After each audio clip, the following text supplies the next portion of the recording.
soif de toi. Je reconnais ta grandeur, je reconnais ta magnificence. Nous voulons encore l'adorer en ce matin pour tout ce qu'il est, pour tout ce qu'il fait. Il est le Dieu de gloire. Il est le Dieu vivant, il est le Dieu puissant. Nul n'est semblable à lui. Offrons-lui encore, dressons-lui un trône d'adoration. Rebohate maye katamaye. Ishamakete lasso. Qu'il y ait un alignement ce matin entre ce que le ciel déclare. Reboso ane. La création nous parle de lui. Machete kandele maye. Le souffle en nous parle de lui. Masende ramaye katamaye. Masonto kuriabake. Le jour à l'éternel. Le temps de l'éternel, c'est le temps de l'adorer, c'est le temps de l'adorer, c'est le temps de le célébrer, de reconnaître qu'il est Dieu, parce qu'il est Dieu et je veux t'adorer de tout mon cœur, je veux t'adorer de toute mon âme. Et je veux t'adorer de toute ma force, car tu es mon Dieu.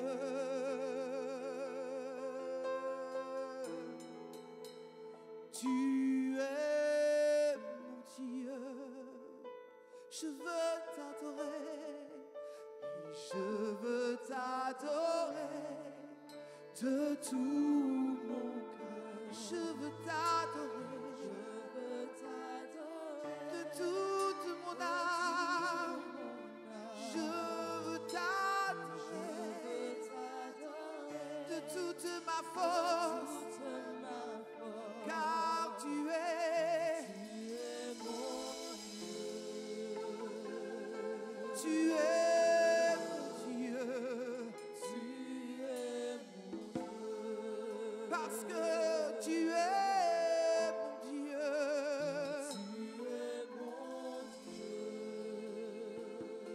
Tu es mon Dieu. Seigneur, je veux t'adorer. Et je veux t'adorer de tout mon cœur. Je veux t'adorer. Je veux t'adorer de tout mon âme. Je veux t'adorer de toute ma force, car tu es mon Dieu.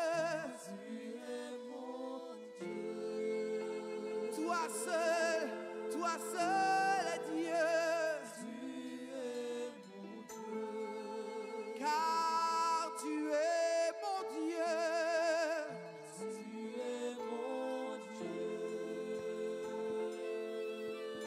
Tu es mon Dieu. Seigneur, je veux t'adorer. Je veux t'adorer de tout mon cœur. Je veux t'adorer de toute mon âme. Je veux t'adorer de toute ma force. Tu es mon Dieu.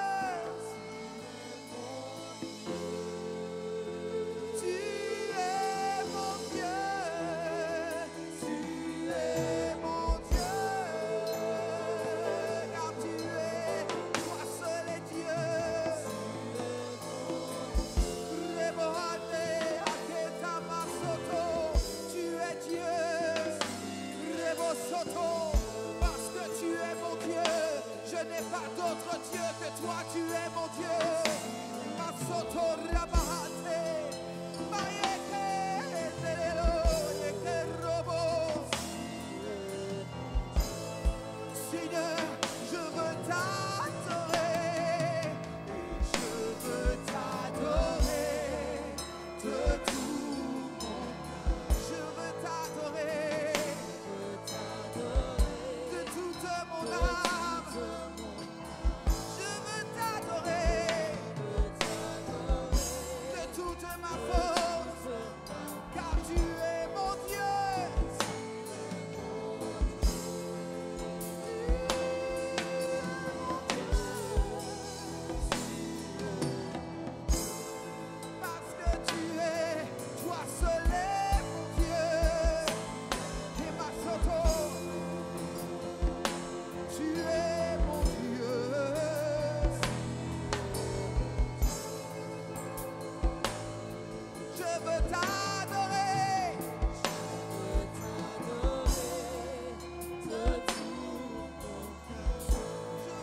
t'adorer. Je veux t'adorer. Je veux t'adorer. De toute ma force, car tu es mon Dieu.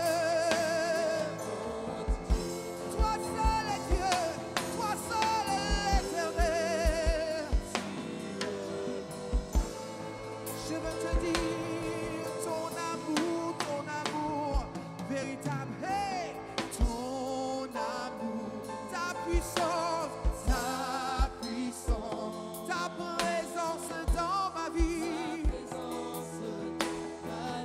Ton amour, Seigneur, ton amour, ta puissance, ta présence, Seigneur, ton amour, ta puissance, ta présence, ton amour, ta puissance, ta présence. Et je veux t'adorer de tout mon cœur. Je veux t'adorer de toute mon âme. Je veux t'adorer parce que tu es mon Dieu. Tu es mon Dieu. Tu es mon Dieu. Car tu es mon Dieu. Rabahate, tu es mon Dieu. Dans ce temps où nous sommes, il est important que les adorateurs du Dieu vivant se lèvent. Oh, ce matin, Seigneur, c'est ce que nous voulons dire au Éternel. Parce que tu es notre Dieu. Nous reconnaissons ton amour. Nous reconnaissons ta puissance. Nous reconnaissons ta présence. Nous reconnaissons ta protection. Nous reconnaissons ta volonté. Nous reconnaissons tes décrets, ô Éternel. Nous reconnaissons ta parole comme vérité et vie. Oh, est-ce que ce matin, il y a quelqu'un qui se positionnera et qui dira au Dieu de gloire, je n'aurai pas d'autre Dieu devant ta face parce que tu es mon Dieu.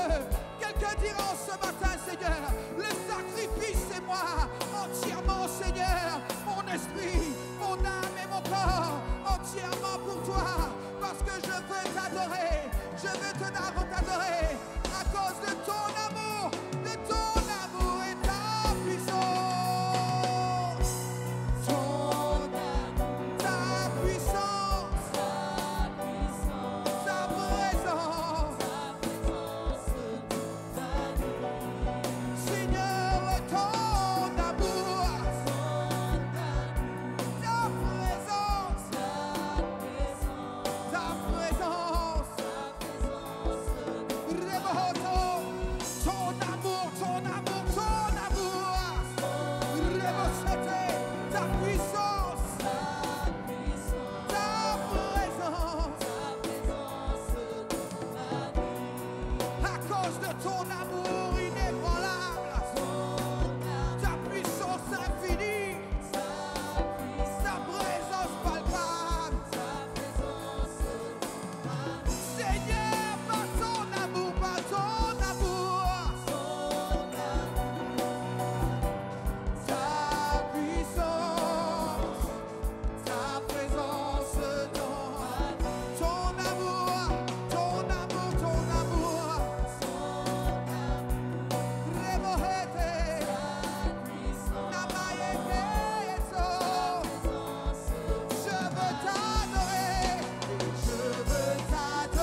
Masotoko, tu es saint, tu es le Dieu.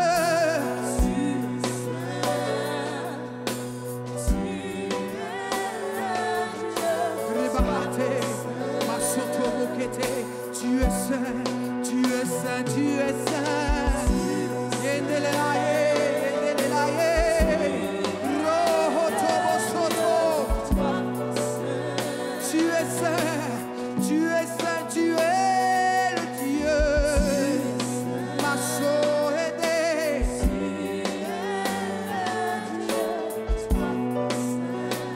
Tu es saint, tu es saint, tu es saint.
venus pour ça, nous sommes créés pour ça, pour l'adorer, pour le révérer, pour le contempler. Pour le contempler. Une chose que je désire ardemment. Une chose que je désire ardemment. Réveillez, je voudrais habiter dans la maison de l'Éternel pour contempler sa grandeur, sa magnificence et sa grâce parce qu'il est beau, parce qu'il est merveilleux, parce qu'il est mon bien-aimé. Mon bien-aimé, il est le plus beau parmi les plus beaux. Mon bien-aimé, parmi les milliers, il est le plus beau des plus beaux. Je suis venu le contempler, je suis venu le révérer. Et s'il y a quelqu'un qui a dit, oh ce matin Seigneur, il n'est pas question de moi, il n'est pas question des autres, il n'est pas question de ce que j'ai vécu, mais il est juste question de toi, parce que j'ai compris qu'au-dessus de moi, il y a un être plus grand, il y a le maître de l'univers, il y a celui qui crée toutes choses, il y a celui qui déclare toutes choses, il y a celui encore qui possède tout. Est-ce que quelqu'un va venir l'adorer et aller plus loin de ce limite? Ce n'est pas une question de sensation, mais la parole déclare que le temps est déjà là où l'Éternel recherche les adorateurs qui l'adoreront en esprit, en vérité, en esprit parce qu'ils ont compris qu'il est Dieu, qu'il est Dieu. Mon bien-aimé, ne crée pas que d'autres. Il n'est nul incomparable que toi. Il n'est comparable à toi, Seigneur.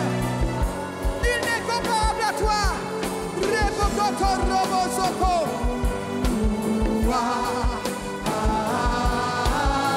Rebosete. Il est le plus beau. Nemasoto Yeshua. Rebosoto. Il est le plus beau des plus beaux. Parmi les milliers des milliers. Yeshua.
Eso, Elohe, Yeshua, Hamashiach, Yeshua, Hamashiach,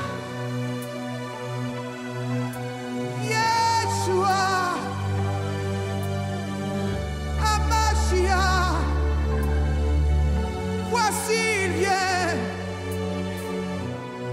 Voici il vient. Yeshua,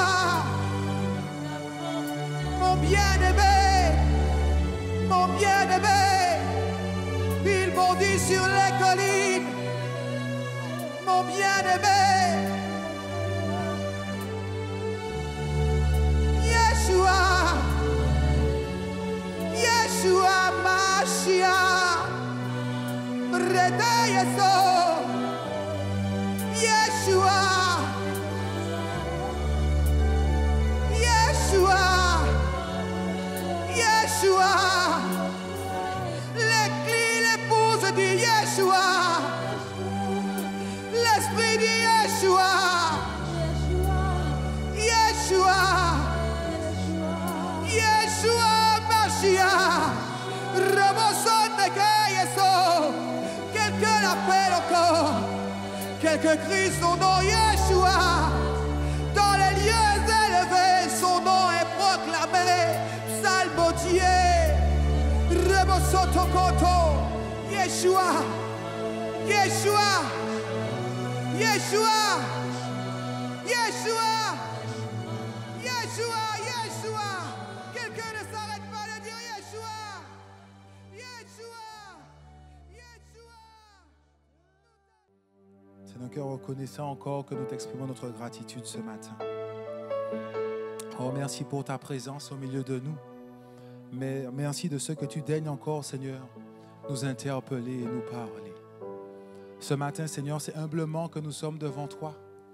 Dispose favorablement nos cœurs pour recevoir de toi ce matin. Laisse que toutes les chaînes, que toutes les ronces, que toutes les pierres, Seigneur, qui voudraient bloquer ta parole, Seigneur, qu'elles soient ôtées au-dedans de nous ce matin. Que nous acceptions que ta parole est la vérité. Que nous acceptions de recevoir cette vérité. Tu dis que ta parole est une épée à double tranchant. Des fois, la vérité peut blesser. Des fois, la vérité, Seigneur, peut nous interpeller. Donne-nous simplement un cœur humble ce matin pour recevoir ta vérité au travers de ta parole, Père. Seigneur, je ne suis qu'un homme. Tu as mis une pensée dans mon cœur. Laisse que ton esprit soit au contrôle de toutes choses ce matin et que tu nous guides encore dans cette saison si particulière pour laquelle tu nous prépares, pour laquelle tu nous interpelles, pour laquelle tu nous éclaires depuis un certain temps. Alors que nous puissions saisir, Seigneur, ta volonté dans nos vies, dans le nom puissant de Jésus-Christ de Nazareth. Amen, amen, amen. Est-ce que nous pouvons prendre place? Oh, béni soit ton nom, Père de gloire. Oh, béni soit ton nom, Père saint. Je veux dire encore merci à cette grâce, à cette opportunité qui m'est donnée par le comité apostolique d'être ici devant vous ce matin pour partager ce que le Seigneur a mis dans mon cœur. C'est vrai que je disais à Dieu, mais c'est une saison qui est quand même particulière.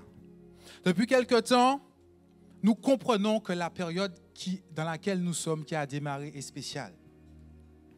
Il utilise ses prophètes en ce moment pour nous parler à chaque fois, régulièrement, pour nous communiquer des messages, souvent pour nous mettre en garde, pour nous interpeller. Tout récemment encore, au travers de sa servante, il nous emmène dans cet enseignement, au travers des 10 vierges. On comprend que 5 étaient consacrées, mais que 5 autres, elles étaient présentes par mimétisme.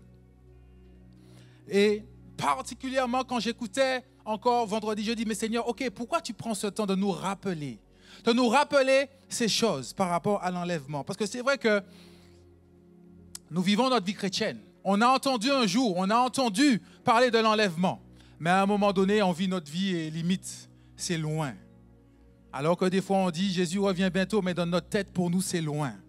Mais là, le Seigneur a pris le temps, au travers de son ministre, de nous parler. Et je ne sais pas pour vous, mais moi, ça ne m'a pas laissé indifférent. Alors je dis, Seigneur, mais où tu veux nous emmener? Qu'est-ce que tu veux nous dire? Qu'est-ce qu'on doit comprendre au travers de cette saison, de ces messages. Nous avons compris aussi que certains pouvaient être consacrés, mais ne pas forcément entendre la voix de Dieu. Donc on comprend que c'est spécial. Alors le Seigneur m'a dit simplement, c'est le temps de revenir à la grâce du Père. C'est simplement ce qu'il me dit. J'ai dit, Seigneur, mais ok, mais où tu m'emmènes? Il me dit, c'est le temps pour nous de revenir dans la grâce du Père. Et j'essayais de comprendre. Je dis, ok, Seigneur, cette pensée que tu mets dans mon cœur, elle reste, elle demeure. Alors, dis-moi, qu'est-ce que je dois comprendre par là? Qu'est-ce que je dois communiquer à ton peuple? Et voilà qu'il m'emmène dans un passage que nous connaissons tous, n'est-ce pas? Nous avons tous entendu cette parabole du fils prodigue, qui est parti, qui est revenu. Mais me remettre, j'ai dit, mais Seigneur, attends, on a déjà entendu, réentendu. Mais comme je disais au pasteur Olivier, ça fait plusieurs jours c'est dessus que je n'arrive pas à sortir. Donc j'ai dit, ok Seigneur, je reste. Et on va essayer de comprendre. C'est le temps pour nous de revenir à la grâce de Dieu. Mon bien-aimé, ce passage fait mention, je ne vais pas le relire entièrement, mais vous le connaissez. Jésus fait la parabole de deux fils qui étaient chez leur père. Le plus jeune, la Bible fait mention, le plus jeune, il dit au père, ok, donne-moi mon héritage. Il vend et il s'en va. Mais la première chose où le Seigneur m'emmène, il me dit, regarde le fils aîné. Penche-toi sur le fils aîné. Alors, nous sommes dans Luc 15, à partir du verset 25. Je suis dans la version Louis II. On reste regarder d'abord l'attitude du fils aîné. La Bible nous dit, or le fils aîné était dans les champs. Lorsqu'il revient et approche de la maison, il entendit la musique et les danses. Verset 26, il appela un de ses serviteurs et lui demanda ce qui se passait.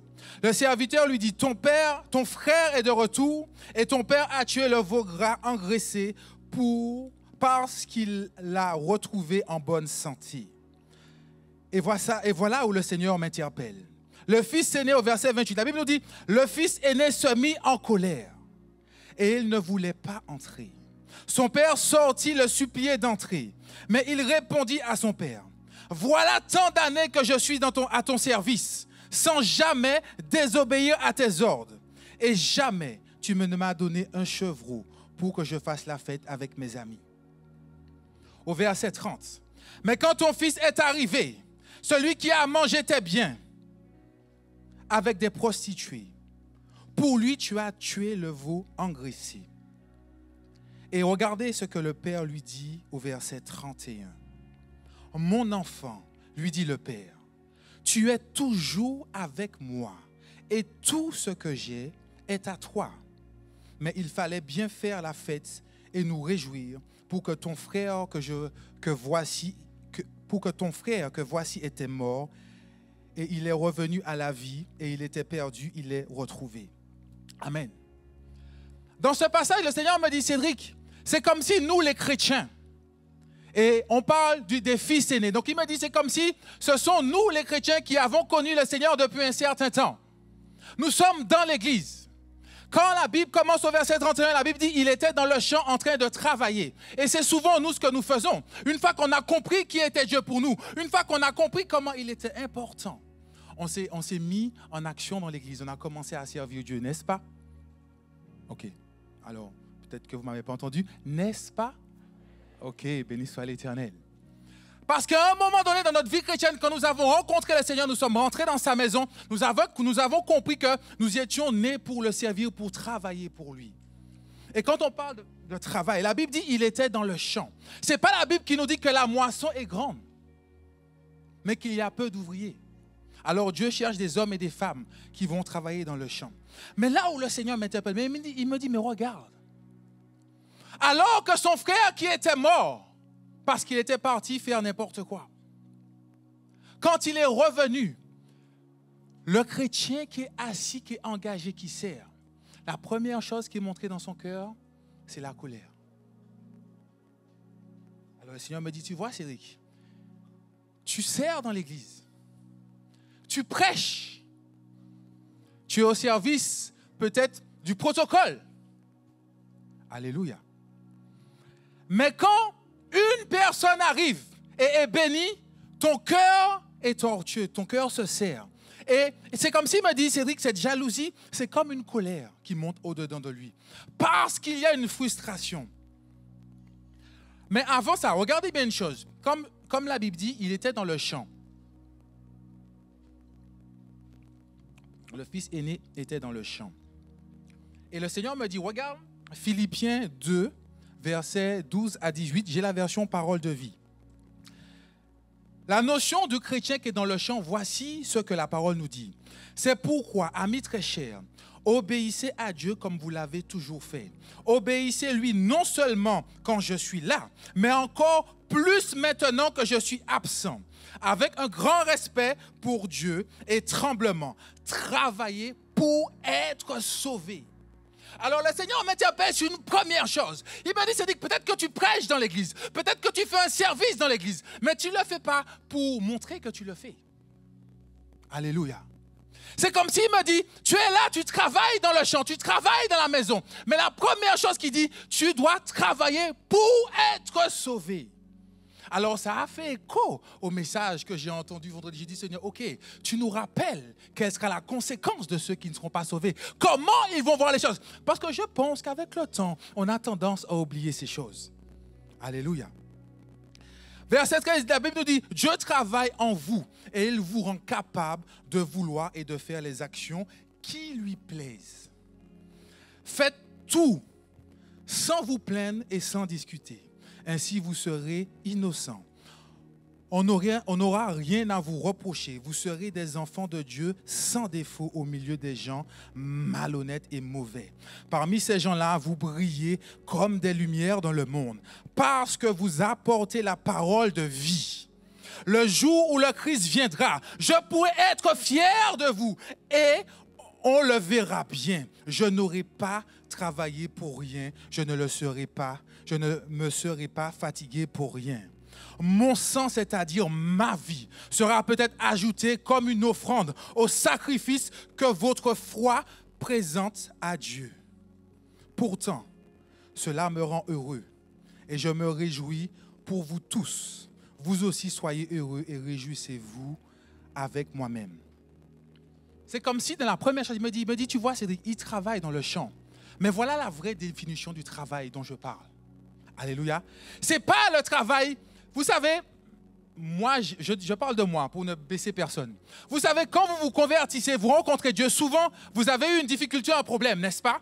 Le pasteur, les enseignants, les bergers vont te dire, OK, voilà ce que la Bible dit, voilà la bénédiction qui t'attend, voilà comment faire. Alors, tu te mets en mouvement pour faire les choses, pour obtenir la guérison, pour obtenir la délivrance, pour obtenir ce que tu veux. Mais là, Dieu me dit, mais moi, ce n'est pas de ce travail-là que je te parle, Cédric. Il est bon de travailler pour ta délivrance. Il est bon de travailler pour ta guérison.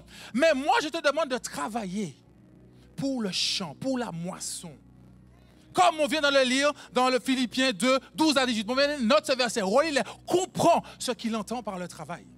Et il me dit, et c'est pour cette raison que le fils aîné, alors qu'il voit ce qui se passe, la colère monte. Parce que lui, il travaille et il dit à son père, regardez bien ce qu'il dit à son père. Attendez, mais il répondit à son père, voilà tant d'années que je suis à ton service sans jamais désobéir à tes ordres. Cela sous-entend que comme je sers dans l'église, alors en conséquence, je dois obtenir des choses, n'est-ce pas? En tout cas, lui, c'est ce qu'il dit. Il dit, mais moi, je suis là, je n'ai pas bougé, je t'obéis en permanence. Mais Dieu me fait comprendre que le travail, ce n'est pas pour que tu obtiennes une belle maison. Le travail que je te demande dans mon assemblée, ce n'est pas juste pour que tu puisses te marier. Le travail que je te demande d'annoncer ma parole, ce n'est pas juste pour que tes finances soient grandes. Le travail dont je parle, ce n'est pas juste pour que tu sois béni financièrement. Parce qu'il me montre ici que finalement le frère, le fils aîné, il était en colère. C'est comme si la jalousie est montée en lit parce qu'on faisait la fête pour son petit frère qui est revenu. Et finalement, cette jalousie-là traduit une frustration. En gros, moi, je n'ai pas obtenu ça alors que je sers dans ta maison, mais lui qui n'était pas dans ta maison, lui qui était dehors, lui qui a fait n'importe quoi, lui, tu lui donnes cela. Et il me dit, Cédric, le chrétien que nous sommes, je parle des fils aînés, donc je parle d'un chrétien qui a une maturité. Nous, comme nous sommes, nous fonctionnons pareil. Alléluia. Alors que tu sers dans l'église, alors que tu investis, tu es engagé dans l'église, quand tu vois quelqu'un qui a une bénédiction, tu commences à murmurer, tu commences à critiquer. Et Dieu dit, donc le Seigneur m'interpelle, il dit, regarde, il a la colère. Mais voilà ce que le Père lui dit. Il lui dit, oh j'aime bien, au verset 31, mon enfant, tu es toujours avec moi et tout ce que j'ai est à toi, n'est-ce pas? Alors, je dis au Seigneur, je dis, ok, mais où tu m'emmènes? Il m'a dit, Cédric, mais voilà notre situation, nous, en tant qu'enfants de Dieu. Nous nous sommes engagés, nous servons Dieu. Parce que nous n'avons peut-être pas une belle maison, nous nous murmurons. Parce que le mariage tarde, nous commençons à critiquer. Peut-être qu'on est malade dans notre santé et nous commençons à crier, à ne pas nous réjouir. Et ça donne des fois des temps dans nos cultes où on vient le matin et personne n'a envie d'adorer. Parce que chacun est en train de penser à ce qu'il n'a pas encore obtenu de Dieu. Et je parle du fils aîné. Donc le fils aîné, je parle de maturité. Donc c'est quelqu'un qui a expérimenté Dieu, qui a vécu la gloire de Dieu, qui a vécu des choses avec Dieu. Mais malgré ça, 10 ans, 15 ans, 20 ans après, tu peux être assis là et quand tu rentres dans l'église, la seule chose que tu as en tête, c'est ce que tu n'as pas encore reçu. Tu avais reçu une prophétie un jour, il y a 15 ans. Ça fait 15 ans, elle n'est toujours pas là. Et peut dire, ah ouais, ce prophète m'avait dit quelque chose. Alléluia. Et je ne vois pas. Et tu es déjà en train de murmurer. Mais Dieu dit au fils aîné, mon enfant, si tu es avec moi, tu es toujours avec moi et tout ce que j'ai est à toi. Ça m'a interpellé. En d'autres termes, me dit Cédric, à partir du moment que tu es avec moi, tout ce dont tu as besoin, tu l'as. Alléluia. Ne jalouse pas ton frère à qui j'ai donné peut-être une plus grande voiture que toi. Ne jalouse pas. Ne jalouse pas à celui peut-être qui vient de se marier et puis toi aussi tu avais les mêmes vues, mais finalement il est passé, il s'est marié avec quelqu'un d'autre. Ne soupire pas. Alléluia. Moi, sincèrement, et ça m'a fait penser à un passage qu'on avait entendu prêcher avec le pasteur Olivier, on était tous les deux ensemble. Il nous parlait de Méphibosheth. Il était invité à la table du roi. Et à partir du moment qu'il a été invité à la table du roi David, on lui a dit, maintenant tu n'es pas qu'un invité. Tu deviens comme un fils dans la maison. À partir du moment que tu rentres sur ma table, tu n'es plus un invité, tu es fils de la maison. Tout ce que c'est sur la table est à toi. Tu peux manger tout ce qu'il y a. Alléluia. Mais il me dit, mais tu vois Cédric, voilà la situation. Parce que finalement, notre plaisir, notre désir a été mis dans peut-être ces choses matérielles qu'on attend de Dieu, n'est-ce pas? Peut-être ces choses, ces promesses qu'on a entendues. Et comme elles n'arrivent pas, comme elles tardent, on commence peut-être un peu à douter. On commence à venir à reculons. On commence à s'interroger, mais est-ce que Dieu va vraiment réellement faire? Mais il a dit travaille. Travaille pas pour obtenir la voiture. Travaille pas pour obtenir le travail. Travaille pas pour obtenir le mariage. Travaille pas dans mon église pour obtenir quelque chose de moi. Travaille dans mon église pour que le salut soit donné à un plus grand nombre. Parce qu'il a fallu que toi et moi, un jour, on rencontre un homme ou une femme qui lui a travaillé pour le salut et nous a parlé de Jésus-Christ. Et à ce moment-là, il est rentré dans nos vies. Et je pense que c'est le plus beau cadeau que certains de nous avons reçu, n'est-ce pas? Mais là, il est en train de me dire, c'est que toi, le fils aîné, tu es en train de penser différemment. Tu attends la prospérité, tu attends les biens matériels, tu attends ces choses, mais travaille pour le salut. Travaille pour que ma parole soit annoncée. Travaille pour être un témoignage vivant de qui je suis. Travaille pour que partout où tu passes, les gens disent, mais qu'est-ce qu'il y a dans cet homme? Et qu'ils viennent te parler. Et que le Seigneur te dise, regarde, prie pour cet homme. Donne-lui une parole d'encouragement. Parle-lui de Jésus-Christ. Parle-lui de la parole. Donne-lui une révélation de qui je suis pour que sa consolation soit grande. Mais mon bien-aimé, il me dit, si comme le fils aîné, tu jalouses celui qui a, tu jalouses celui qui possède, ça veut dire que tu ne travailles pas pour le salut. Tu travailles pour ton intérêt personnel. Et je pense que c'est la difficulté que nous voyons de plus en plus dans l'Église. On est chacun dans l'Église, mais chacun travaille pour son besoin individuel et personnel. Chacun travaille pour son intérêt propre, pour sa maison. Tu es capable de jeûner pour ta maison pendant une semaine. Quand on te dit viens jeûner pour la nation, tu n'es pas là. Parce que tu es en train de dire, bah, attends, la nation, je ne suis pas responsable. Mais ma maison, ma femme, mon foyer, mes enfants, je dois prier pour eux. Oui, c'est vrai. Mais prie aussi pour la nation. Ah. Ça, c'était le fils aîné. Bien entendu, on connaît le jeune fils. On sait ce qu'il a fait, n'est-ce pas? Et il dit, ça c'est peut-être des plus jeunes dans la foi qui sont présents aujourd'hui. Tu as rencontré Dieu. Alléluia. Tu as vu sa main glorieuse dans ta vie, n'est-ce pas? Tu as vu que c'était un Dieu qui agissait, n'est-ce pas? Tu as peut-être eu une délivrance instantanée, tu as peut-être vécu des choses extraordinaires. Et tu as compris que dans sa parole, il s'attache, tu as droit à un héritage. Alors, tu vas dire un jour, peut-être pas verbalement, mais dans ton attitude, tu vas dire, Seigneur, ok, donne-moi mon héritage. Et tu vas quitter la maison. Alléluia. Et il me dit, ben, comme ce jeune fils, tu vas aller vaquer à tes occupations. Peut-être que tu vas te lever là où tu es le matin, tu vas prier. Peut-être que tu vas ouvrir ta Bible, tu vas prier. Peut-être que le soir, tu vas encore ouvrir ta Bible, tu vas prier. Mais entre le soir et le matin, tu as fait quoi? Est-ce que tu as travaillé pour le royaume? Ou tu as travaillé comme le jeune fils pour ses propres intérêts? Lui, il n'a pas fait ni une ni deux. Le fils aîné, il travaillait dans la maison, il obéissait à tout. Il est resté là. Ça a quand même mis la colère en lui. Le jeune fils, lui, il n'a pas fait semblant. Il a dit, Seigneur, donne-moi mon héritage. Il est parti. Il a dit, Père, donne-moi mon héritage. Il est parti. Je vous laisserai relire le passage. On comprend qu'il va dans la débauche. Il vend tout. Il a de l'argent. Il s'amuse. Il fait quelque chose. Il est dans son plaisir. Et Dieu me dit, Cédric, voilà ce qui se passe en ce moment. Beaucoup d'entre nous, jeunes fils, c'est les vacances, n'est-ce pas? C'était ou c'est les vacances en fonction de chi. C'est les vacances. Certains jeunes fils ont dit, OK, c'est les vacances, je vais prendre un peu de temps pour moi. Et puis là, tu es déjà tombé dans un festival, mais tu es arrivé par hasard, n'est-ce pas? C'est par hasard. Comme par hasard, tu n'as pas réussi à te lever pour aller au culte aujourd'hui, mais c'est un hasard du moment. Mais Seigneur, tu comprends toutes choses, c'est une grâce. Mais quand je me rappelle du message de la semaine dernière de l'enseignante Rachel, je comprends que les prémices, elle l'a vécu. Il n'y a pas de notion de vacances avec Dieu. Il n'y a pas de notion de vacances pour le royaume. Alors il dit, Cédric, le jeune fils, voilà, il va.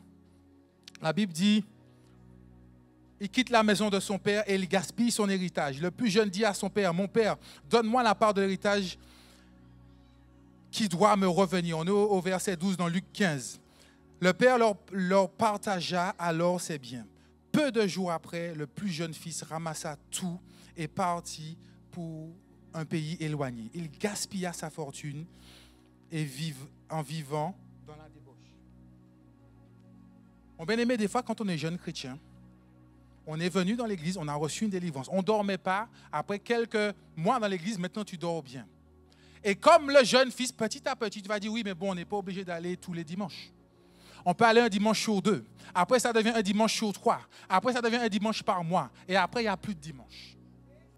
J'ai rencontré une jeune chrétienne il n'y a pas très longtemps. Je parlais de ça avec le pasteur Olivier. J'étais avec ma femme ce jour-là. Elle m'a dit, non, mais j'ai vraiment besoin. Chaque fois qu'on lui parlait, elle me dit, ah, mais j'ai vraiment besoin de Dieu. Je dis, OK, Dieu va faire. Elle est venue dans l'église une fois. Elle a dit, waouh, c'est quelque chose d'exceptionnel.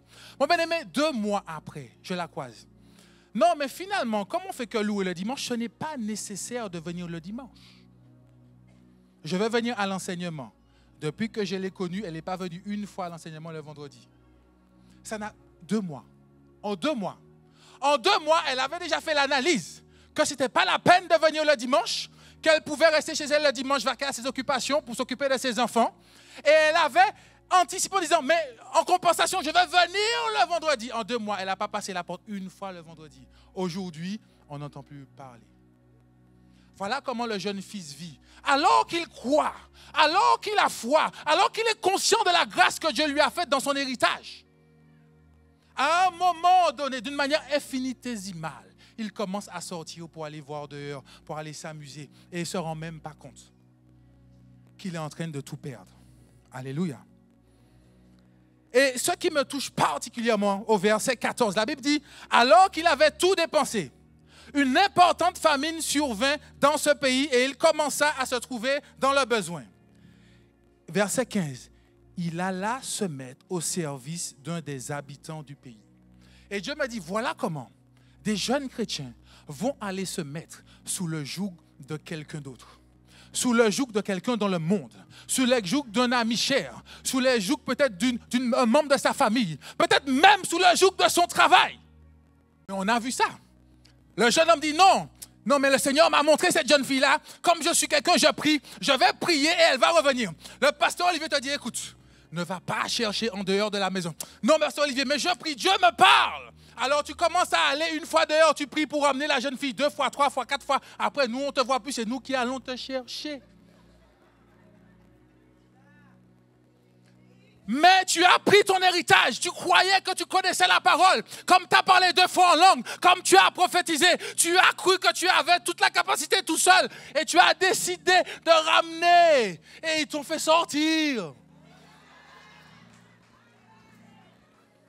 Voilà, et je trouve ça terrible. Le fils est dans une maison de son père et il dit, je réalise que chez mon père, tout le monde a à manger, même les ouvriers ont à manger. Moi, aujourd'hui, je suis sous le joug d'un maître.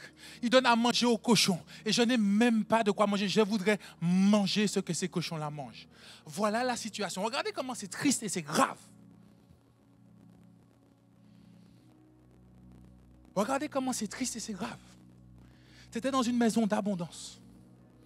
Tu as quitté parce que tu t'es dit, moi, je suis grand, je sais. Je sais. Combien d'entre nous, on s'est dit, ah, mais je sais, ah, mais Dieu me parle, ah, Dieu me dit les choses.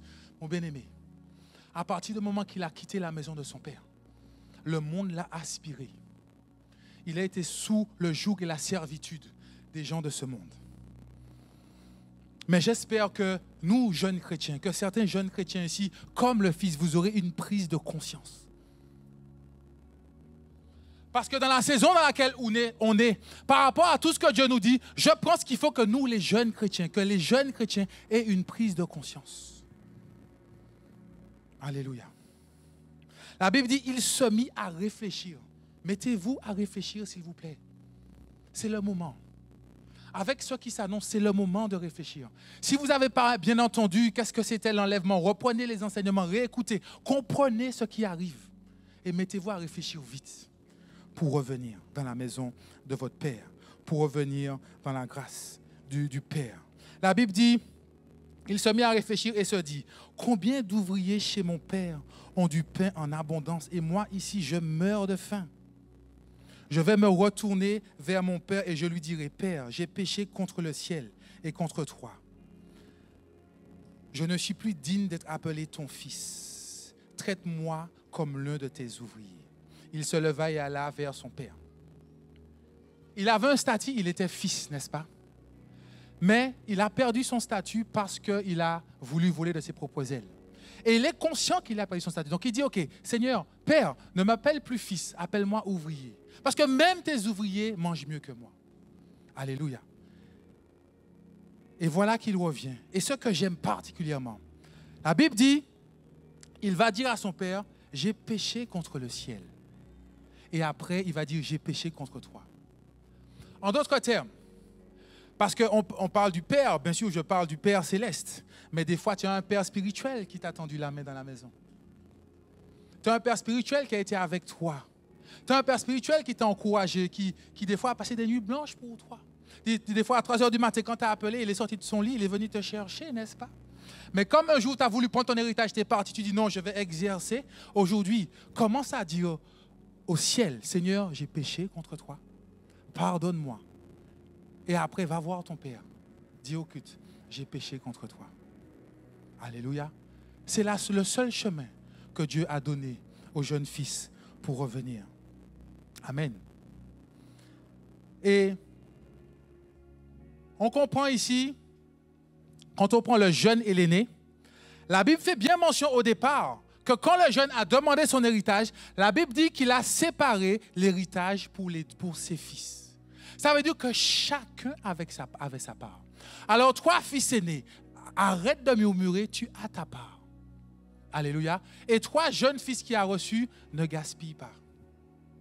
Reviens. C'est pour ça qu'il dit, c'est le temps de revenir à ma grâce de Père. Parce qu'à un moment donné, on s'attache à la bénédiction. On s'attache à plein de choses. Mais quand on prend conscience de la grâce que Dieu nous a faite, beaucoup d'entre nous, si on écoutait vos témoignages individuels, on réaliserait la grâce que Dieu a faite à chacun. La façon dont il est rentré dans nos vies. La façon dont il a changé nos vies. La façon dont il a transformé une situation de souffrance, peut-être qu'on avait. Mais le temps passant, on ne pense plus à cette grâce. On court après la bénédiction que le Père va donner. On court après les promesses. Mais il dit aujourd'hui, reviens. C'est le temps de revenir à la grâce du Père. Alléluia.